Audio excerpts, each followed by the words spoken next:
हरे कृष्णा, राधे राधे। माघ के पावन पवित्र महीने की मेरे प्रिय श्रोताओं को हार्दिक शुभकामनाएं। हे माँ भगवती, हे महादेव, हे श्री नारायण, हे माता लक्ष्मी, हे सूर्य भगवान। मेरे प्रिय श्रोताओं के जीवन में यह माघ का महीना बहुत सुंदर और श्रेष्ठ फल देने वाला हो, यही मेरी आपसे प्रार्थना है। प्रिय श्रोताजनों, शास्त्रों में वर्णित है, जो भी भक्त माघ के महीने में पवित्र स्नान, ध्यान, दीपदान और साथ ही दिव्य कथाओं का श्रवण करते हैं, उनके पितृ इससे सुख प्राप्त करते हैं, धर्म अर्थ काम मोक्ष की प्राप्ति होती है और सदा सर्वदा उनके जीवन में खुशियां आती हैं।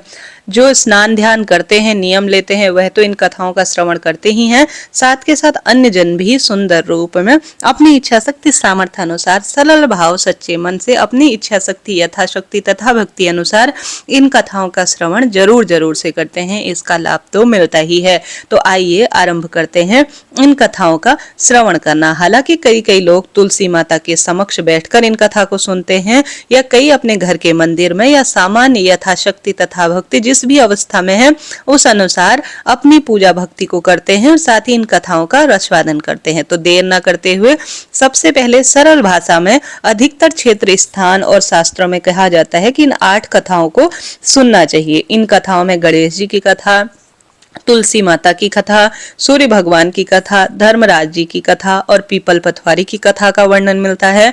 विष्णु भगवान की कथा सुनी जाती है, नगर बसेरी की कथा का वर्णन मिलता है और माघ स्नान का जो स्नान की जो कथा है उससे भी सुंदर रूप में इस महीने सुनना चाहिए। तो आइए एक एक करके उन सभी कथाओं का आपको रसवादन कराती हूँ। सबसे पहले कथा के अनुसार एक बार एक ब्राह्मण एक गांव में जो है पूर्ण रूप से सुंदर ब्राह्मण परिवार रहता था। वह परिवार बहुत ही धार्मिक प्रवृत्ति का था।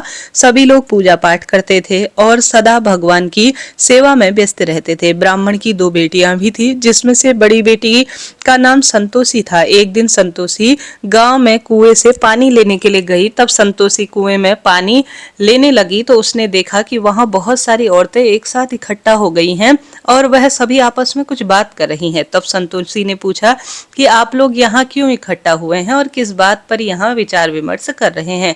तब सब औरतों में से एक महिला ने बताया कि हम सभी माघ स्नान के लिए यहाँ पर आए हुए हैं।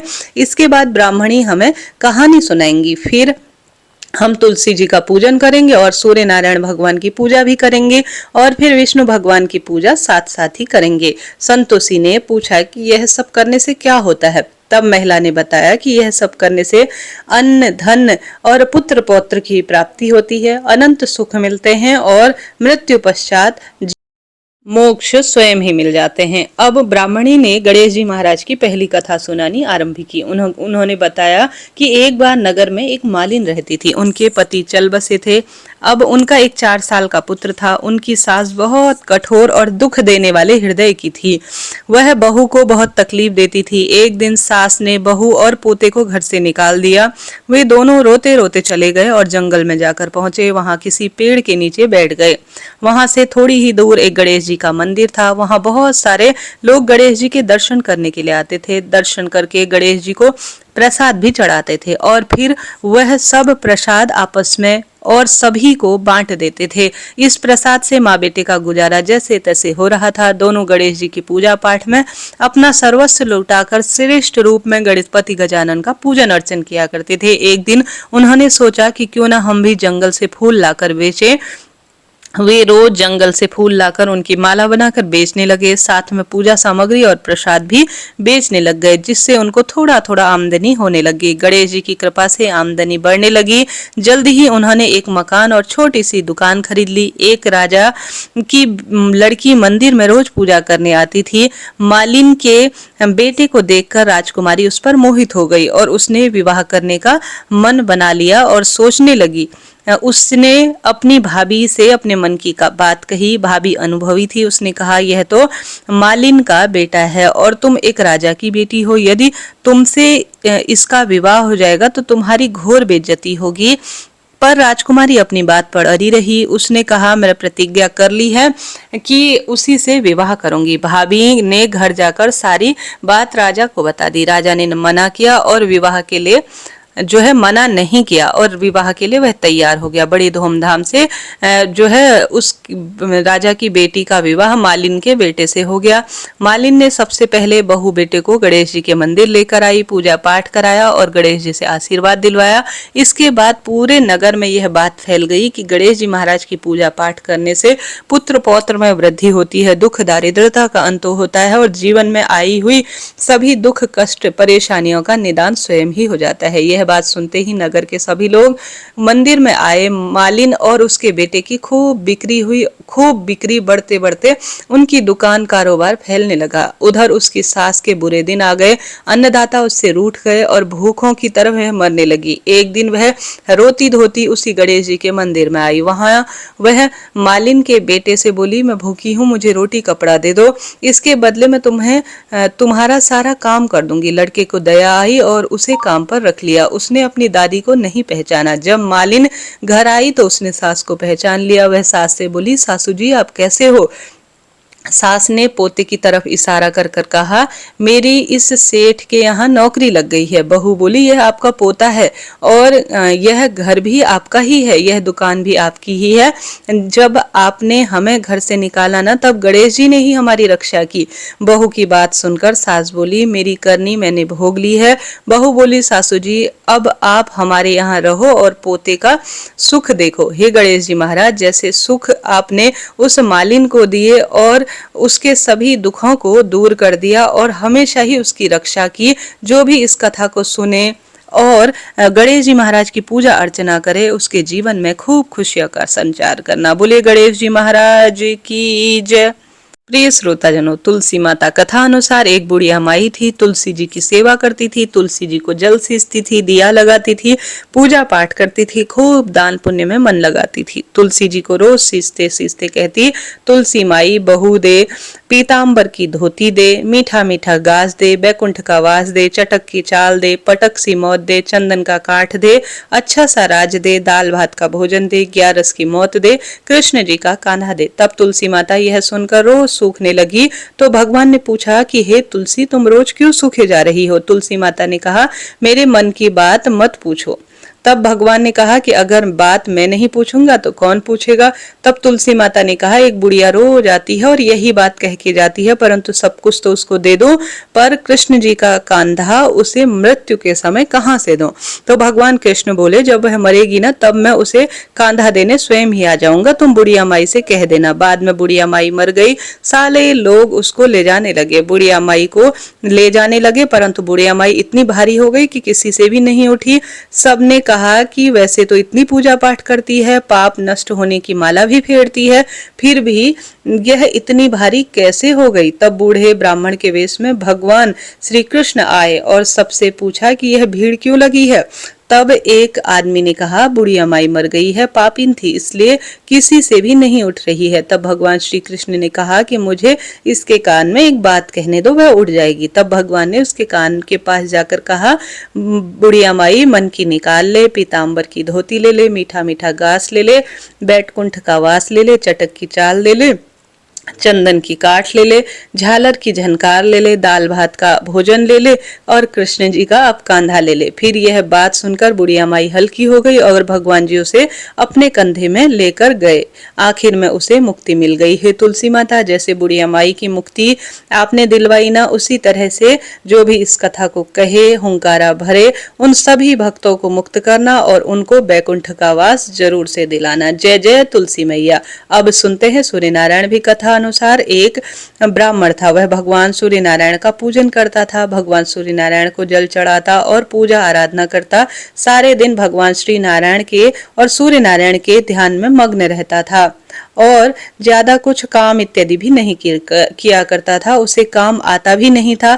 ब्राह्मणी बड़ी परेशान थी, कमाने के लिए कहाँ से धन खर्च आएगा, कैसे गुजारा होए। ब्राह्मण से कमाने को कहती, ब्राह्मण कहता कि मुझे कमाना नहीं आता। आसपास के लोग भी उसे ताना देते थे कि काम धाम तो कुछ करते हैं नहीं, सारा दिन माला जाप करता रहता है। उसके तानों से परेशान होकर वह एक दिन अपना लोटा और अपनी माला लेकर घर से निकल पड़ा। घर से निकलने के बाद सीधा एक जंगल में गया। जंगल में उसने देखा एक तालाब सूखा पड़ा है, थोड़ा सा ही पानी है, तालाब में और तालाब के किनारे एक पीपल का पेड़ भी है जो कि सूख गया है। ब्राह्मण जाकर पीपल पेड़ के पास बैठ गया। वह रोजाना सूर्य भगवान को जल चढ़ाया और तालाब में जो थोड़ा सा पानी आया उसमें से वह पानी लाया, अर्घ दिया और सोचता कि जैसे ही यह जल सींचता तो सींचते हुए जल का पानी पीपल की पेड़ की जड़ों में चला गया और पानी बहकर देखा तालाब में चला गया। पानी बहकर तालाब में चला गया। देखते ही देखते पीपल हरा होने लगा और तालाब पानी से भर गया। पीपल के पेड़ से आवाज आने लगी। सुबह जब ब्राह्मण देवता सूर्य नारायण भगवान को पूजा करके जल जो है देते, इसके बाद पीपल से आवाज आती, हे ब्राह्मण देवता मांगो, क्या मांगना चाहते हो। ब्राह्मण देवता ने सोचा कि पीपल में किसी भूत पिचास का वास हो गया है। वह ब्राह्मण डरने लगा। डर के मारे सूख कर दुबला पतला हो गया। ब्राह्मणी कभी कभी ब्राह्मण देवता का हालचाल पूछने के लिए वहां जाया करती थी। जब ब्राह्मणी आई तो ब्राह्मणी ने कहा कि हे ब्राह्मण देवता, आप इतने दुबले पतले कैसे हो गए हो। ब्राह्मण ने पीपल से आवाज जो आती है उसके बारे में सारी बात अपनी ब्राह्मणी को बताई। जब ब्राह्मणी ने कहा कि यह सूर्य देवता की आवाज है, अब की बार जब सूर्य देवता आपसे पूछे कि आपको क्या क्या चाहिए तो आप धन, अन्न, बेटे, पोते, लक्ष्मी सब कुछ मांग लेना। ब्राह्मण ने कहा ठीक है। अगले दिन जब ब्राह्मण ने सूर्य नारायण भगवान की पूजा की उसके बाद पीपल से फिर से आवाज आई कि मांगो, क्या चाहिए तुम्हें ब्राह्मण देवता, हमसे कहो। तब ब्राह्मण ने कहा कि हे भगवान जी, अगर आप मुझसे प्रसन्न हैं तो मुझे अन्न, धन, लक्ष्मी, बेटे, पोते, घर बार सब कुछ दे दो। यह सुनकर सूर्य नारायण भगवान बोले कि हे ब्राह्मण देवता, मैं तो आपको बहुत ही सीधा मानता था, परंतु आपने तो सारी ही चीज मांग ली। ब्राह्मण सूर्य नारायण से कहते हैं फिर भी तुम्हें जो चाहिए तुम्हें वह सब मिलेगा। अब तुम्हें मैं सब कुछ दे दूंगा। इसके बाद ब्राह्मण देवता दोबारा से अपनी पूजा में लीन हो गए। रोजाना वह उसी तरह से पूजा करते। एक दिन ब्राह्मण देवता ने सोचा कि चलो नगर की तरफ देख के आता हूँ, घर की तरफ देख कर आता हूँ कि घर परिवार कैसा चल रहा है। जब वह अपने घर के पास देखा तो वहां देखता है कि उसका घर महल बन गया है। महल के छज्जे पर ब्राह्मणी बैठी थी। ब्राह्मणी ने जब देखा कि नीचे गली में ब्राह्मण आ गए हैं तो बच्चों से कहकर उन्हें अंदर बुलवा लेती है। अंदर बुलवाने के बाद ब्राह्मणी ने बताया कि ब्राह्मण देवता, यह सूर्य नारायण भगवान की कृपा से हुआ है, आपकी पूजा का ही यह सब फल है। सूर्य नारायण भगवान ने हमें जो कुछ दिया है वह आपकी पूजा का ही परिणाम है। आपकी पूजा कभी भी निष्क्रिय नहीं हुई है। यह जानकर ब्राह्मण बहुत खुश होता है। ब्राह्मणी ने ब्राह्मण को घर पर रहने के लिए कहा, लेकिन अब घर पर वह नहीं रहना चाहता था। जंगल में उसी पीपल पेड़ के नीचे जाकर बैठ गया और फिर सूर्य भगवान की साधना में लीन हो गया। हे सूर्य नारायण भगवान, जैसे आपने ब्राह्मण पर अपनी कृपा दृष्टि बनाई ना, उसी तरह से कहानी को सुनने वाले, कहने वाले और हुंकारा भरने वाले सभी पर अपनी कृपा दृष्टि बनाना। बोलिए सूर्य नारायण भगवान की जय। अब सुनिए धर्मराज जी की कथा। कथा अनुसार एक बुढ़िया माई थी। वह नित्य व्रत नियम लिया करती थी। एक दिन भगवान के घर से यम का दूत उसे लेने के लिए आए। बूढ़ी माई यमदूत के साथ चल पड़ी। आगे गहरी नदी बह रही थी। बुढ़िया माई डूबने लगी। तब यमराज जी ने पूछा कि गाय दान की है क्या। तब वह बूढ़ी माई ने मन में गाय दान का ध्यान किया तो गाय माता प्रकट हो गई। गाय की पूंछ पकड़कर बूढ़ी माई नदी को पार करने लगी। आगे गई तो काले कुत्ते खाने को दौड़ने के लिए आए। तब यमराज जी ने पूछा कि बुढ़िया माई, काले कुत्ते को कभी रोटी दी है क्या। तो बूढ़ी माई मन से कुत्ते का ध्यान किया तो कुत्ते वहां चले आए। थोड़ा और आगे गई तो काले कौवे बूढ़ी माई के सर पर खूब चोंच मारने लगे। यमराज जी ने कहा, बूढ़ी माई, ब्राह्मण की बेटी के सर पर कभी क्या तेल लगाया है क्या तुमने। तब बुढ़िया माई ने ब्राह्मण की बेटी को याद किया तो कौवे वहां से चले गए। आगे गई तो पैरों में कांटे चुभने लगे। तब धर्मराज जी ने पूछा कि बुढ़िया माई, कभी चप्पल, जूते दान किए हैं क्या। जब बुढ़िया माई ने याद किया तो उसके पैरों में खुद ही चप्पल आ गई। आगे गई तो चित्रगुप्त जी ने यमराज जी से कहा कि आप किसको लेकर आ गए हो। तब यमराज जी ने कहा कि बूढ़ी माई ने दान पुण्य तो खूब किए हैं, पर यमराज जी की कुछ भी जो है कथा या कोई भी यमराज जी के निमित्त कार्य नहीं किया है, इसलिए इसके लिए आगे के द्वार बंद है। तब बुढ़िया माई बोली, मुझे 7 दिन के लिए धरती पर जाने की आज्ञा दे दो। 7 दिनों तक मैं कहानी सुनकर उद्यापन कर वापस आ जाऊंगी। बूढ़ी माई वापस धरती लोक पर आ गई। पूरे गांव में खबर फैल गई कि बुढ़िया भूतनी का रूप लेकर आई है। जब वह अपने घर गई तो अपने बेटे और बहू के दरवाजा खटखटाती है, क्योंकि सभी डरे हुए थे। तब उसने बेटे और बहू से कहा कि मैं भूतनी नहीं हूँ, मैं तो धर्मराज जी की कहने अनुसार यहाँ आई हूँ। वापस आकर मैं नियम अनुसार धर्मराज जी की कहानी सुनूंगी और उद्यापन करूंगी। इसके बाद मैं परलोक चली जाऊंगी। यह सुनकर बेटा बहू ने उद्यापन की पूजा सामग्री लाकर दे दी, लेकिन कहानी में हुंकारा नहीं भरा। जब बुढ़िया माई पड़ोसन के पास गई और कहानी सुनने के लिए कहा तो पड़ोसन ने कहानी सुनी और कहानी का हुंकारा भी भर दिया। बूढ़ी माई 7 दिनों तक कहानी सुनी। 7वें दिन कहानी सुनने के पश्चात उद्यापन भी कर दिया। सभी सामान दान में भी दे दिया। जब धर्मराज जी ने बुढ़िया माई के लिए विमान भेजा तो विमान देखकर सभी गांव के लोग स्वर्ग जाने के लिए तैयार हो उठे। बूढ़ी माई बोली, मेरी कहानी तो सिर्फ मेरी पड़ोसन ने सुनी है, मैं केवल पड़ोसन के ही अपने साथ ले जाऊंगी। गांव वाले ने बूढ़ी माई के पैर पकड़ लिए और धर्मराज की कहानी सुनाने का आग्रह किया। कहानी सुनाने के पश्चात सभी गांव वाले विमान में बैठकर धर्मराज जी के यहाँ स्वर्ग में पहुंच गए। धर्मराज जी ने कहा कि मैंने तो सिर्फ बुढ़िया माई को लाने के लिए कहा था, आप तो सभी गांव वालों को क्यों लेकर आए। जब बूढ़ी माई बोली कि धर्मराज जी, इन सभी ने मेरी कहानी सुनी है, इसलिए इन सभी को कहानी का आधा पुण्य फल मिलता है। तब धर्मराज जी ने सभी गांव वालों को स्वर्ग में वास दिया। हे धर्मराज जी, जैसे आपने बुढ़िया पर अपनी कृपा बनाई है ना, वैसे ही सभी कथा कहने, सुनने और हुंकारा भरने वालों पर कृपा दृष्टि बनाए रखना और सभी को वैकुंठ धाम देना। अब सुनिए पीपल पथवारी की कथा। कथा अनुसार एक गुजरी थी। उसने अपनी बहू से कहा कि तू दूध दही बेच।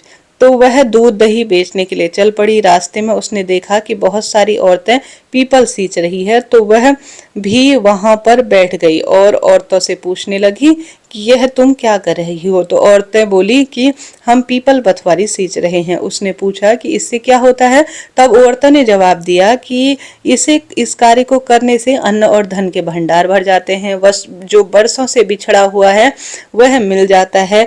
उस गुजरी ने भी कहा कि तुम तो पानी से भी सींच रही हो, मैं तो जो है पीपल पथवारी दूध से सींचूंगी। उसकी सास रोज कहती थी कि दूध दही बेचकर पैसे ला कर दे। उसने कहा कि जब महीना खत्म होगा ना तो फिर मैं दे दूंगी, इसके बाद मैं पैसे लाकर दे दूंगी, ऐसा मैं कहती थी। ऐसा करते करते पूरा महीना खत्म हो गया। अब पूर्णिमा का दिन आ गया। गुजरी की बहू पीपल पथवारी पर धरना देकर बैठ गई। पीपल ने पूछा कि तुम यहाँ क्यों पड़ी हो। उसने कहा मेरी साथ दूध दही के पैसे मांग रही है। पीपल ने कहा मेरे पास पैसे नहीं हैं, तुम यह पत्थर, पान पत्ते और यह डंडियां लेकर चले जाओ और अपने गुल्लक में रख देना। सास ने पूछा कि पैसे लाई हो। तो गुजरी ने कहा कि मैंने पैसे गुल्लक में रख दिए हैं। तब सास ने गुल्लक खोलकर देखा तो सास कहती है कि गुल्लक में तो हीरे मोती जगमगा रहे हैं, सोना चांदी है, वहां तो पत्तों का धन बन गया है। सास बोली, बहू इतना पैसा कहाँ से लाई हो। बहू ने आकर देखा तो बहुत सारा धन रखा हुआ है। तब गुजरी की बहू ने कहा, सासू जी, मैंने तो 1 महीने तक पीपल और पथवारी को सींचा है और मैंने उनसे धन मांगा तो उन्होंने मुझे पत्थर, डंडे, पत्ते सब दिए हैं, जो कि मैंने गुल्लक में रख दिए और वही यह हीरा मोती बन गए हैं। तब सासू जी ने कहा कि अब की बार तो मैं पथवारी जी ही सींचूंगी। सासू जी ने दूध दही तो बेच आती और थोड़ा सा आकर हांडी धोकर पीपल पथवारी में चढ़ा देती और बहू से कहती, जा तो मेरे गुजरी ने सासू जी से कहा कि सासू जी यह क्या कर रहे हैं। सास यह देखकर बोली कि पीपल पथवारी ने तेरे को तो अन्न धन के भंडार दिए हैं, मुझे कीड़े मकोड़े दे दिए हैं।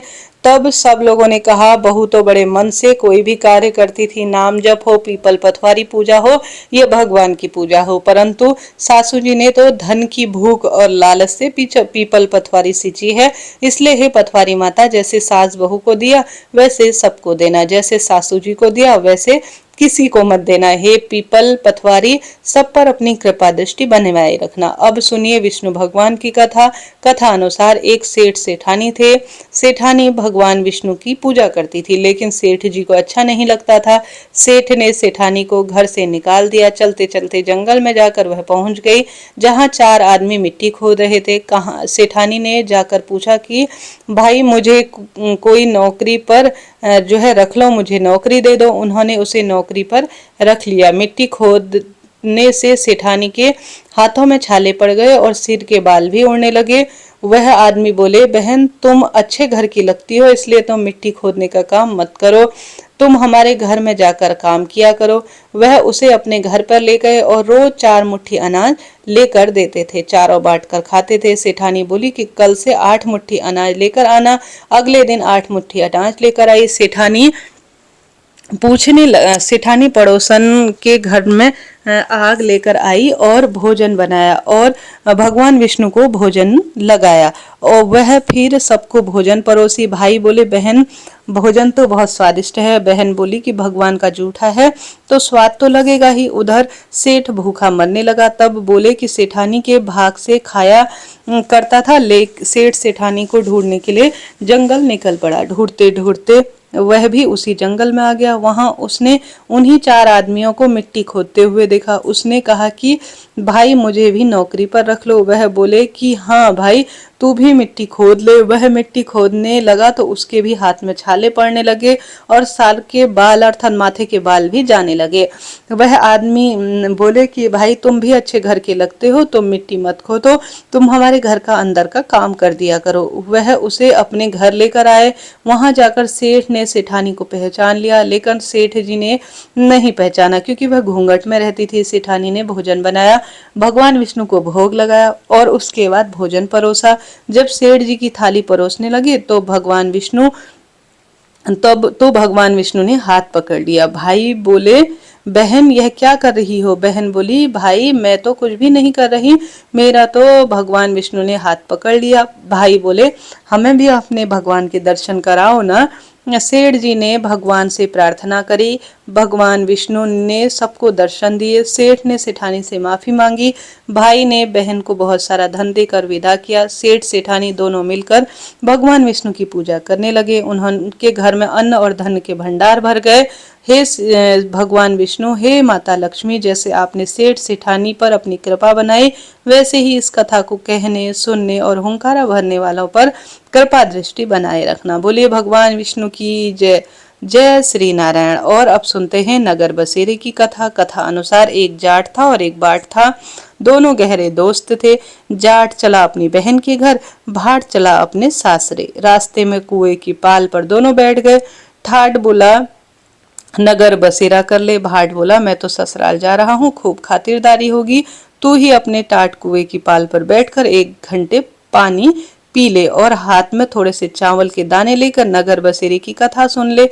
और वह सुनने लगा और बोला, बसेरा जो करे सो मल धोवे, ताव ताता माडा तापसी देगी मेरी माए माँ देवे, माओसी द्वारका का नाथ, मीठा मीठा ग्रास वृंदावन का वास, आंचल कुलड़ी छठी रास, मेरा जीव कृष्ण जी के पास, डालू पानी हो जावे घी छठ से निकल जावे, मेरा जी करा के चल के पाट। जाट की बहन ने बूरा और चावल जिमा करके खूब बातचीत की। जब भाट पहुंचा अपने ससुराल तो वहां आग लग गई। बुझाते बुझाते राख उठाते उठाते मुंह और दोनों काले पड़ गए। ना रोटी मिली ना पानी मिला। पड़ोसन बोली, जवाई आए हैं तो उनसे तो पूछ लो। सास बोली, क्या करूं, मेरा तो झोपड़ा ही जल गया। पड़ोसन एक रोटी दी और एक छाछ थोड़ा सा उसको दिया और उन्होंने कहा, खा लीजिए। शाम को फिर दोनों दोस्त फिर से मिले। दोनों बोले, क्या बात रही? भाट बोला, मेरी तो ससुराल में आज आग लग गई। बुझाते बुझाते हाथ पैर मुंह काले हो गए और जो भी रोटी मिली ना वह भी काली सी मिली और छाछ मिला ना पानी मिला ढंग से। जाट बोला, मेरी तो खूब खातिरदारी हुई, मैंने कहा था ना कि नगर बसेरा कर ले, अब तू भी कर ले। जाट बोला, अब तो न करूं, मेरी मासी थोड़ी ना है, मेरी तो माँ है, मैं तो मौसी है, पता नहीं रोटी देगी या नहीं, मेरी तो माँ है, दही रोटी लेकर बैठी होगी। जाट ने नगर बसेरा किया। बसेरा जो करे मलमल धोवे, पाँव तात माणा ताप सी देगी मेरी माँ, देना मौसी देगा द्वारका काका मीठा मीठा गास वृंदावन का वास, 5 पुलटी छठा रास, मेरा जीवरा कृष्ण जी के पास। डालू पानी हो जावे घी, झट से निकल जावे मेरा जी। करके वह चल पड़ा घर, पहुंचते ही जाट की मौसी ने बहुत ही लाड से चाव से उसे खाना खिलाया। और भाट जब घर पहुंचा तो उसकी भैंस खो गई। अब एक लाठी धरे और एक उठावे, बोले कि ससुराल गया तो आग लग गई, घर आया तो भैंस खो गई। पहले भैंस खोजकर फिर रोटी जो है पानी मिलेगी। सारा दिन हो गया ढूंढते ढूंढते, भैंस नहीं मिली। बाजार में फिर जाट मिला। जाट ने पूछा क्या खबर है? भाट बोला कि घर आते ही भैंस खो गई, उसी दिन से ढूंढ रहा हूँ। रोटियों का तो कोई ठिकाना नहीं है। जाट बोला कि मैंने कहा था ना नगर बसेरे की कथा सुन ले। भाट बोला कि तेरे नगर बसेरे में इतना ही गुण है तो अब कर लेते हैं। दोनों नगर बसेरे करने के लिए बैठ गए। अगर बसेरा जो करे सोमल धोवे पाँव, ताता माडा तापसी देगी मेरी माय माय, देना मौसी द्वार, काका कासा मीठा मीठा ग्रास। वृंदावन का वास, आज कुलठिन कृष्ण जी के पास। डालूं पानी हो जावे घी, झट से निकल जाए मेरा जी। उन्होंने नगर बसेरा किया और आगे चलकर भैंस मिल गई और माँ ने खूब अच्छे से भोजन कराया। इन्होंने सारे नगर में ढिढोरा पिटवा दिया कि जब भी कोई कहीं भी जाए आए तो नगर बसेरा की कथा जरूर सुने। अब हम सभी जो है सुंदर रूप में माघ स्नान की कथा सुन लेते हैं। कथा के अनुसार बहुत समय पहले की बात है। नर्मदा नदी के तट पर सुवत नाम का एक ब्राह्मण रहते थे। वह सभी वेद पुराणों में सुंदर उसके ज्ञाता थे और हमेशा ही उन्होंने अपने धन का प्रयोग अपने लिए ही किया। कभी धर्म कर्म में धन का उपयोग नहीं किया। उन्होंने सारा धन कमाने में ही जीवन निकाल दिया। भगवान भक्ति ध्यान कुछ भी नहीं किया। जब वह बूढ़े हो गए तो उन्हें याद आया कि मैंने धन तो खूब कमा लिया लेकिन परलोक सुधारने के लिए कुछ भी नहीं किया। वह सोचकर वह पश्चाताप में रह गए और उसी रात को उनके घर में चोरी हो गई। चोरों ने सारा धन चुरा दिया लेकिन सुव्रत को इसका कोई भी दुख नहीं था क्योंकि वह तो परमात्मा को प्राप्त करने का उपाय सोच रहा था। सोचते सोचते सुवत को याद आया कि माघ का बहुत ही महत्वपूर्ण महीना हो गया है। सुवत ने माघ स्नान का संकल्प लिया और अपने संकल्प को पूरा करने के लिए वह निकल पड़ा। 9 दिन तक प्रातःकाल नर्मदा नदी में जल में स्नान किया। 10वें दिन स्नान के बाद सुव्रत ने अपना शरीर त्याग दिया। जीवन भर कोई अच्छा कार्य नहीं किया लेकिन माघ स्नान करने से उसका जो पश्चाताप है वह उससे मन का सुंदर वह पावन हो गया था और संपूर्ण रूप से माघ महीने के फल का सुंदर उसको अनुभव हो गया था। जब उन्होंने अपने प्राण त्यागे तो उन्हें लेने के लिए दिव्य विमान आया और वह स्वर्ग की ओर चले गए। इस प्रकार हमारे माघ स्नान की कथाएं समाप्त होती हैं।